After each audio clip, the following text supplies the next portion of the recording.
এই বছরে কোরবানির জন্য জামালপুর জেলায় চাহিদার তুলনায় প্রায় দ্বিগুণ পশু প্রস্তুত করেছেন খামারিরা। ইতিমধ্যে পাইকাররা বিভিন্ন খামার থেকে পশু কিনে দেশের বিভিন্ন স্থানে নিয়ে যাচ্ছেন। ভারতীয় পশু না এলে এবার লাভের আশা খামারিদের। এদিকে হবিগঞ্জের মাধবপুরে এক খামারি প্রাকৃতিক খাদ্য দিয়ে 100 ষাঁড় লালন পালন করছেন। তার খামারে রয়েছে জেলার সবচেয়ে বড় গরু। বাহুবলী নামের গরুটির ওজন 1050 কেজি। প্রতিনিধিদের পাঠানো তথ্য ও চিত্র নিয়ে রিপোর্ট করছেন আশিকুর রহমান। আসন্ন কোরবানি ঈদকে কেন্দ্র করে জামালপুরে প্রস্তুত রয়েছে প্রয়োজনের তুলনায় প্রায় দ্বিগুণ পশু। এরই মধ্যে দেশের বিভিন্ন স্থান থেকে ব্যাপারীরা এসে পশু কিনে রাজধানী সহ দেশের বড় বড় হাটগুলোতে নিয়ে যাচ্ছেন। জেলার খামারগুলোতে 700 থেকে 900 কেজির গরুর সংখ্যাই বেশি। তবে এবার জেলার সবচেয়ে বড় গরু শাহানশা।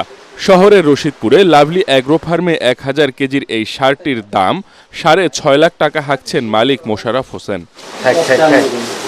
এবার পশুর দাম কিছুটা বেশি। খামারিরা বলছেন খাদ্যের দাম বেড়ে যাওয়ায় কোরবানির পশু লালন পালনে তাদের খরচ বেশি হয়েছে। খামার থেকে যদি বড় গরু বিক্রি করা যায় তাহলে একটু সুবিধা হয়, কারণ বড় গরু হাটে ঢাকা নিয়ে গেলে অনেক কষ্ট। আমাদের এবার মূল লক্ষ্য হচ্ছে মানুষের কাছে যেন আমরা লিমিট চর্বিমুক্ত গরু এবং স্বাস্থ্যসম্মত গরু মানুষদের দিতে পারি, এই লক্ষ্যই আমাদের। খামারিদের সার্বিক সহযোগিতা করার আশ্বাস দিয়েছেন জেলা প্রাণী সম্পদ কর্মকর্তা। অন্যান্য বছরের নেই, এই বছর আমাদের জামালপুর জেলায় আমাদের কোরবানির পশু দেশের বিভিন্ন জেলাতে আমরা পাঠাবো এবং কোনো সমস্যা হবে না ইনশাআল্লাহ।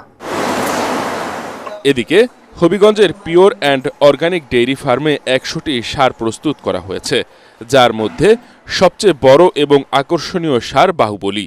এর ওজন 1050 কেজি। খামারির দাম হাঁকছেন 8 লাখ টাকা।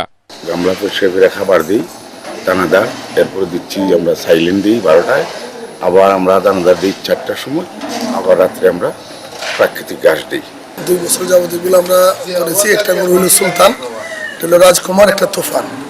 সেই বড় গরুগুলা আমাদের খামারের যদি কেউ নিতে চান তাইলে আমরা তো একসাথে বিক্রি করলে আমরা 20 লক্ষ টাকা বিক্রি করে দেবো। ভারত থেকে গরু আমদানি না হলে দেশীয় গরু লালন পালনকারী খামারিরা লাভ হবেন বলে মনে করছেন এই কর্মকর্তা।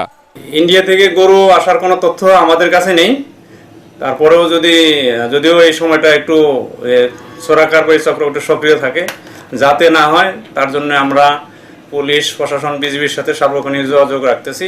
প্রাকৃতিক খাদ্য দিয়ে লালন পালন করা পশু রোগমুক্ত এবং ক্রেতাদের চাহিদার শীর্ষে রয়েছে বলেও জানান তিনি। Bureau report, ATN Bangla.